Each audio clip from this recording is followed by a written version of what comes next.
Pai, Senhor Jesus, vamos para mais um vídeo de hoje. E o tema que o Senhor colocou em meu coração é derrubando altares do inimigo e levantando altares para Deus. E nós vamos falar sobre Ezequias, sobre o rei Ezequias. E eu quero ler aqui o significado do nome Ezequias. Significa: Deus fortalece, o Senhor é a minha força. Ou seja, Deus vai nos fortalecer e Deus ele vai nos dar força para fazer aquilo que Ele nos manda, aquilo que Ele nos ordena. E algo que eu achei interessante na vida de Ezequias, né? Que ele tinha um cargo, ele era rei, mas ele não deixou o reinado dele influenciar ele, ele não deixou o cargo dele influenciar ele, mas muito pelo contrário. Ele decidiu chamar Deus para o seu reinado, ele decidiu reinar com Deus e do jeito de Deus. E uma palavra também que o Senhor colocou em meu coração é sobre reiniciar, porque Ezequias reinou de um método que é como se ele estivesse reiniciando. Por exemplo, ele derrubou todos os altares contrários, todos os altares o povo tinha levantado que eram de deuses falsos, e ele reiniciou, derrubou e reiniciou a adoração a Deus. Então, a partir de hoje, você precisa derrubar tudo aquilo que Deus não se agrada, para você poder ter uma vida de transformação com Deus.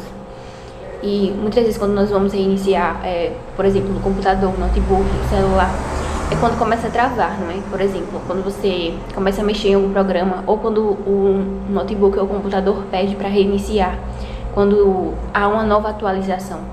E nós precisamos sempre reiniciar. E reiniciar o quê? Ser renovados por Deus. Quando o notebook ou um computador pede automaticamente para reiniciar, ele está dizendo assim, ó, eu preciso atualizar para que, você precisa me atualizar para que entre uma nova versão. E sempre o Windows ele atualiza, né? Sempre o computador ele atualiza, sempre com uma nova versão, uma versão mais atual. E nós também temos que atualizar e temos que reiniciar para quê? Para Deus nos renovar. Sempre nós precisamos de renovo. Nós não somos dependentes de nós mesmos, como Ezequias não era. Porque o nome dele aqui já diz tudo, Deus fortalece, Deus dá força, ou seja, a nossa força não vem do nosso próprio braço, vem de Deus. Vamos ler, está escrito no segundo livro dos Reis, capítulo 18, que está escrito assim: E fez o que era reto aos olhos do Senhor, conforme tudo o que fizera Davi seu pai. Ele tirou os altos, quebrou as estátuas, deixou abaixo os bosques e fez em pedaços as serpentes de metal que Moisés fizera. Porquanto até aquele dia os filhos de Israel lhe queimavam incenso e lhe chamaram Neutã. No Senhor Deus de Israel confiou, de maneira que depois dele não houve quem lhe fosse semelhante entre todos os reis de Judá, nem entre os que foram antes dele. Porque se chegou ao Senhor, não se apartou dele e guardou os mandamentos que o Senhor tinha dado a Moisés. Assim foi o Senhor com ele para onde quer que saía, se conduzia com prudência, e se rebelou contra o rei da Assíria e não o serviu. Vou ler o versículo 8 também, que está escrito assim: Ele feriu os filisteus até Gaza, como também os seus termos, desde a torre dos atalaias até as cidades fortificadas. E agora vamos ler também no capítulo 19, que está escrito assim, versículo 1 apenas. E aconteceu que, tendo Ezequias ouvido isto, rasgou as suas vestes e se cobriu de saco e entrou na casa do Senhor. Versículo 14. Recebendo, pois, Ezequias as cartas das mãos dos mensageiros, levando-as, subiu à casa do Senhor, e Ezequias as estendeu perante o Senhor, e orou Ezequias perante o Senhor, e disse: Ó Senhor, Deus de Israel, que habitas entre os querubins. Trazendo para os nossos dias de hoje algo que o Senhor colocou em meu coração. Ezequias, ele sabia que ele não conseguiria reinar o povo de Deus sem Deus, sozinho, ele sabia. E nós também não conseguimos ser cristãos sem Deus, nós não conseguimos ser transformados sem Deus. E algo que Deus colocou em meu coração é: você tem que derrubar tudo aquilo que o inimigo levantou, para levantar aquilo que só Deus pode erguer, né? Só Deus pode. E o que é que o inimigo levanta? As obras da carne, por exemplo. A falta de humilhação, a soberba, a prepotência, a arrogância, tudo aquilo que são sentimentos ruins, são comportamentos ruins e uma falha de caráter. O que identifica um verdadeiro cristão de um falso? A transformação de vida. Se você faz o bem, você é um cristão verdadeiro. Agora, se você faz mal, infelizmente você nunca foi crente. E eu coloquei aqui algo que Deus colocou em meu coração. Ezequias se importava com as coisas de Deus, limpava o terreno para Deus. Você viu que ele derrubou todos os altares, tudo aquilo que tinha do inimigo ele tirou. E eu e você também temos que tirar tudo aquilo que o inimigo ele coloca nas nossas vidas. Por exemplo, o que é que o inimigo coloca? Uma falta de humilhação, ele não deixa a gente orar, não deixa jejuar, não deixa ler a Bíblia.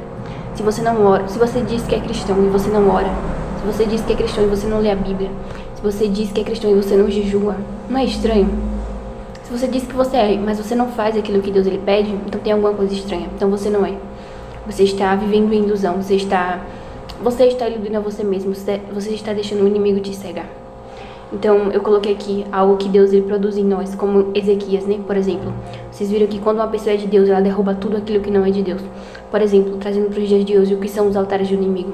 Soberba, o ego, a prepotência, a falta de humilhação, a falta de conserto, a falta de transformação. Coloquei aqui, ó. A falta de caráter, a falta de restauração, a falta de libertação e a falta de renúncia, a falta de perdão. Eu coloquei aqui, ó, nós só conquistamos em Deus, nós só conquistamos se nós orarmos. A gente só conquista quando a gente depende de Deus. Porque como nós servimos a Deus, nós dependemos de Deus para tudo. Se você quiser depender, você vai depender. E se você não quiser, você também vai depender. Ele é Deus, ele é o nosso Criador, então a gente depende dele para tudo. E eu coloquei aqui, ó, o desejo de Deus para nós, assim como foi na vida de Ezequias, é que a gente derrube tudo aquilo que não agrada a ele e levante tudo aquilo que agrada o coração de Deus. E eu coloquei aqui, ó, nós temos que nos humilhar e ensinar as pessoas a se humilhar. Nós temos que orar e ensinar as pessoas a orar. Nós temos que jejuar e ensinar as pessoas a jejuar. Temos que ler e meditar na palavra de Deus e ensinar as pessoas também. Eu coloquei aqui, ó, Deus quer nos transformar, Deus quer mudar o nosso caráter, Deus quer nos restaurar, Deus quer nos libertar e Deus quer que a gente renuncie. Deus ele se importa mais com a nossa mudança de caráter e com a nossa transformação de vida do que com o reinado. Por exemplo, Ezequias, né? Ele já estava reinando, ele já era rei. Mas para Deus, qual era o mais importante para Deus? Que ele derrubasse aquilo que fazia o povo ter idolatria. O desejo de Deus no reinado de Ezequias é que ele derrubasse todo o símbolo de deuses falsos, toda adoração falsa. E Deus ele quer nos abençoar, ele quer abençoar a sua vida, ele quer que você tenha um emprego abençoado, ele quer que você tenha uma casa, ele quer que você tenha um carro. O desejo de Deus é te abençoar. Mas qual é a prioridade de Deus? Que é algo que você muitas vezes a gente não sabe. Qual é a prioridade de Deus? É mudar o nosso caráter. Como eu falei aqui, é que a gente deixe Deus nos transformar. Essa é a prioridade total de Deus. Mudar o nosso caráter, nos restaurar, nos libertar e fazer com que a gente renuncie o nosso eu. Por quê? Não adianta Deus te abençoar financeiramente, te dar um carro, abençoar os seus bens, você ter dinheiro, mas você não ter libertação, você não ter transformação, você ser soberbo, você não perdoar, você não amar, e pior ainda, você ainda não ensinar as pessoas aquilo que Deus ele ordena. Por quê? Você vê que os fariseus, eles tinham um grupo deles. Os saduceus também tinham um grupo deles. E Jesus também tinha um grupo deles, os discípulos, né? Cada pessoa tinha o seu grupo. Mas cada grupo crescia, né? Porque os fariseus cresciam, os saduceus cresciam. Mas Deus não se importa tanto assim com o crescimento, e sim como está crescendo. Se está crescendo do jeito certo ou do jeito errado. Por exemplo, uma pessoa que não ensina a outra a se humilhar diante de Deus. Você cresce errado. Você pode até crescer, mas você cresce errado. Então, Deus ele se importa mais com o seu caráter do que com o seu crescimento. É melhor que muitas vezes que você retroceda, que você pare um pouco para se humilhar mais, do que você continue crescendo do jeito errado. Então, não se importe com o crescimento assim. Se importe em criar raízes. Porque se você tiver raízes em Deus, você vai conseguir passar por qualquer dificuldade. Aqui Ezequias, ó, vou mostrar no capítulo 19. Eu vou ler um versículo aqui que Deus ele também colocou aqui, ó. Que Ezequias agradava o coração de Deus. Versículo 7. Assim foi o Senhor com ele para onde quer que saía, conduzia com prudência. Ou seja, Deus ele se agradou das atitudes de Ezequias. E se você derrubar tudo aquilo que Deus não se agrada, Deus ele vai se agradar de você. E ele tirou aqui, ó, versículo 3. E fez o que era reto aos olhos do Senhor, conforme tudo o que fizera seu pai Davi. Ele tirou os altos, quebrou as estátuas, deixou abaixo os bosques e fez em pedaços as serpentes de metal que Moisés fizera. Porquanto até aquele dia, os filhos de Israel lhe queimavam incenso e lhe chamava Neustã. Então a preocupação de Deus não é que você reine. Ezequias estava reinando, né? A preocupação de Deus não é que você tenha o cargo ou que você cresça, né? Cresça de uma maneira errada. preocupação de Deus é que você derrube tudo aquilo que não agrada a Ele, que você comece a levantar um altar de oração. Por exemplo, Ezequias aqui, ele derrubou tudo aquilo que impedia a adoração verdadeira de Deus. E ele era rei, mas olha como ele reinava. E aconteceu que, tendo Ezequias ouvido isso, rasgou as suas vestes e cobriu-se de saco e entrou na casa do Senhor. Ele era rei. Ele poderia muito bem continuar com as vestes reais, mas não. Ele rasgou as suas vestes, cobriu de saco. Naquela época, você se cobrir de pano de saco é um sinal de humilhação extrema. E ele entrou na casa do Senhor. Então, o que é que vai agradar o coração de Deus? É que você ore, que você rasgue o seu coração e que você entre na casa do Senhor, que você se humilhe para Deus.